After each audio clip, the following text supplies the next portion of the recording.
Hi readers, I'm Jordan. And I'm Katie. And welcome to Not Another Heroine, the podcast where we break down the best and worst fictional heroines, those swashbuckling ladies who have to work a little harder than expected for their happy ending. Want to see what's next on our TBR list? Subscribe to us on YouTube or follow us on Instagram for a sneak peek at upcoming content or to help us pick our next book.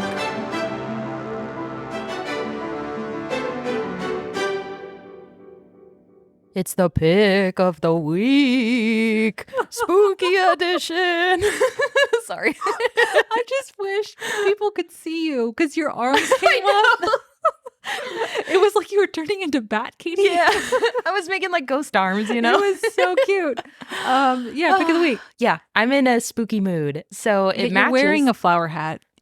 You look the opposite of spooky. That is true, but it's also an Atlanta Braves hat, so go Braves. No idea that was a sports thing. Yes, it is. But it's one of those covert ones. It has the floral pattern on it, so you can't really tell. Anyway, spooky season. My pick of the week is The Ex Hex by Erin Sterling. Very timely. Yeah, you have probably seen this cover because it's not an older book, but I think it's been out for a couple years now. I know I've seen it come up on various lists. Mm-hmm. It has the little witch flying off in the corner. Yeah, there's no way you haven't seen this book. So I, like Jordan, am about 35% done with this book. So if you want to also have a spooky, cute read, you can read with us and we'll probably do an update at some point to give our full... Yeah, probably before our next pick of the week, we'll do an update on each. That works, yeah. Mm-hmm. So if you want to read it with us, this is also part of a series too. So if you're feeling spooky, this is a pretty... But it's cute spooky. You know what I mean? It's called The Ex Hex. I would hope it's a cute spooky. That's fair. Yeah. And so this story is literally what the title is. So it starts out with 19-year-old Vivi, who lives in this small town in Georgia, northern Georgia. So you wouldn't think spooky. And I was kind of a little bit wait a second, does everyone have southern accents in this? Because I'm not seeing it. But she is a witch or witch adjacent maybe, because her cousin is a full witch, and then her aunt is also a witch, and her aunt gives me Professor Trelawney, Luna Lovegood vibes, where they're just vibing out. This sounds like Southern Practical Magic. I haven't read that, but yes, probably. Movie. What? Sandra Bullock and Nicole Kidman. Oh my god. It is a fall standard staple. Okay, well, I'm watching that when I get home today. But so she lives in this town, but she's visiting with her aunt because 19-year-old Vivi has just had her heart broken by 19. This is the beginning, the prologue almost. But okay, not. Thank God. Yeah. So she has just had her heart broken by this Welshman, Rias Penhallow, who girl, trust me, I know. He is Welsh and a witch as well, and his family created the town that they live in. So a Welsh witch. Aw, Welsh witch. Welsh witch. Sorry, I cannot say that word. They had this summer fling. She's head over heels in love with him. Except when we meet Vivi, she's in a bathtub, sobbing her eyes out and making magic, his cologne appear around her because she misses him so much because he was engaged. Oh, the whole time? What? Yeah. And so they had this 3-month summer fling, and then he's I have to go back to Wales. I'm engaged. I have to figure this shit out. And she's excuse me. What a dick. Yep. And so everybody else also thinks he's a dick. And so Vivi, drunk, very sad and a little bit, spooky feeling, her and her cousin decide to curse him. Yep. And so we get this kind of cool pentagram salt circle drawing session. They put a candle in the middle and they curse him to not have nice hair. So this is explicit.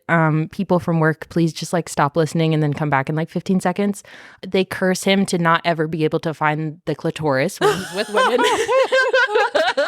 Oh my God. Yeah. I was not expecting that.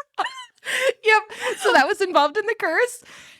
I feel a little flustered. That's fair. But what a fantastic I curse. know. Yeah. And then like a couple other things. And then at the end, Vivi's like, I curse you, Rise Penhallow. And then they're all kind of joking along. This is just like fun magic, not like real. Except the candle kind of like turns into a blaze, touches the ceiling, and then dissolves again. And she's like, I'm just going to pretend like that didn't happen. That's pretty weird. Yeah. And then we flash forward 10 years, and Vivi is a history professor at the local college, which also teaches like witches in their own little like special building, etc. And she hasn't thought about Rice at all, except like checked his social media a couple times. This is how you know it's a fantasy, because we have a 29-year-old history professor. Yeah, exactly. Because like, how does the math ain't mathin'? No.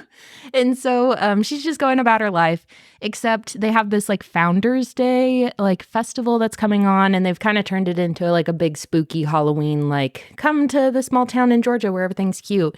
And her cousin and her aunt own this like, it's like the Witchy Cauldron or something. It's like a hokey pokey, tarot card store. And everything's going fine, except one of the Penhallows has to come back for the Founders Day festival, because like they are the founders. But they also come back to like charge the ley lines in the town, which is like how they get their magic or whatever. And so she didn't know that one of them had to come back. And she's like, what are the odds it's going to be Rias, the one that broke my heart? And then they do some like tarot cards, and her cousin actually like painted her own tarot cards. Oh, that's cool. Yeah, but the first one that she pulled is a card that was based off of him.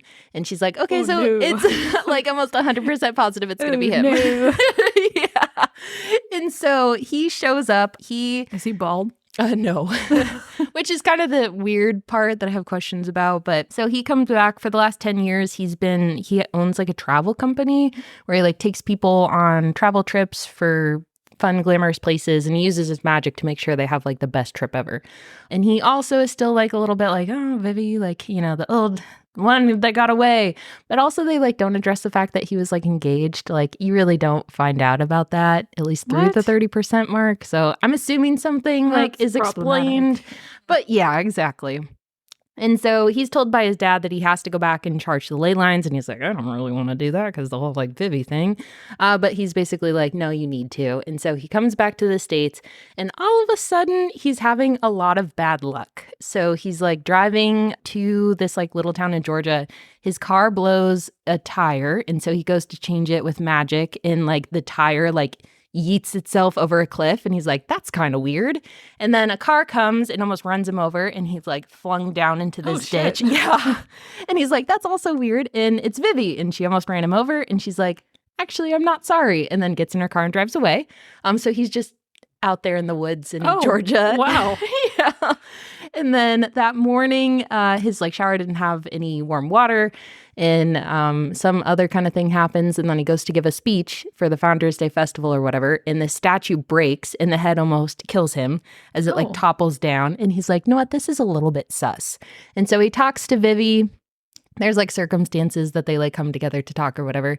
And he's like, it's almost as if someone cursed me. And Vivi's like, that's weird. Who would have cursed you? Why would that happen to you?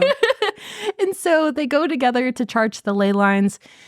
And he has like given part of his curse over to the ley lines. And so a bunch of not good things start to happen. All of these little like plastic skulls, like spooky skulls, come to life and start like chomping on people. Oh. Yeah. And then I think there's like an earthquake too. So not good things are happening. No, it sounds awful. It Yeah. sounds like Halloweentown from... Yeah, literally. Mm-hmm. And I think that's kind of the vibe too. Mm-hmm. So that's where I have stopped so far. It's about like the 20-30% mark. And now it's like, we need to figure out a way to undo this curse that you accidentally did on me. I really need to know if the two aspects of the curse actually I know. happened. That's what I want to know too. Because they talk about it. They're like, why is your hair doing like the thing? And he's like, I don't know what you're talking about. And she's like, you know exactly, like the perfect whoosh back. It's still doing the thing. Like, why did this curse not work? And then Vivi's aunt is like, well, that's not really like how curses work. It's basically like you're cursed with bad luck or you die. And she's like, oh, okay. It would have been so much more entertaining though. Like if he comes back and it's a wig. Yep. Or they have like some kind of, eventual sexy scene, and she's like, wow, so this curse is not working. This is not very satisfying. Yeah. It'd be kind of funny. It was a missed opportunity, but yeah. So it's pretty cute. I will say, though, this is one of the only books that I haven't been able to, like, visualize the thing that are happening. Like, I have not been, like, thrown into it. Like, it's one of those that you're very much reading the words. Oh, so you're not, like, immersed in the book? That's a problem. Yeah, so I'm hoping it gets like a little bit more immersive, but it's like cute for what it is right now. Like it's very easy. It kind of has like Hallmark movie vibes, but book version. It sounds like reading light. Yeah, where you don't have to like focus a lot. So this would probably be good if you have like kids running around or like you're at a soccer game or, et cetera, fall activities. Yeah. But similar books? So I kind of like struggled with this. So like, bear with me. So my first similar book is Burn for Me by Ilona Andrews. It's Burn for Me. you know. She's like a magic detective, basically, or like personal investigator, private investigator. And she's like gets a job to go investigate some magic warlock and something, etc. It's like a fun, like cheesy romance. Like this is just a new gen Harley Quinn romance, I feel like. Yeah, I've seen Ilona Andrews books out. I'm like, they're cheesy. So my second one, another Allie Hazelwood book, is Love on the Brain, because it has the same like Hallmark cheesy cute romance. Yeah. Okay. And then another one that Jordan's gonna judge me for. Here we go. Moon Called by Patricia Briggs.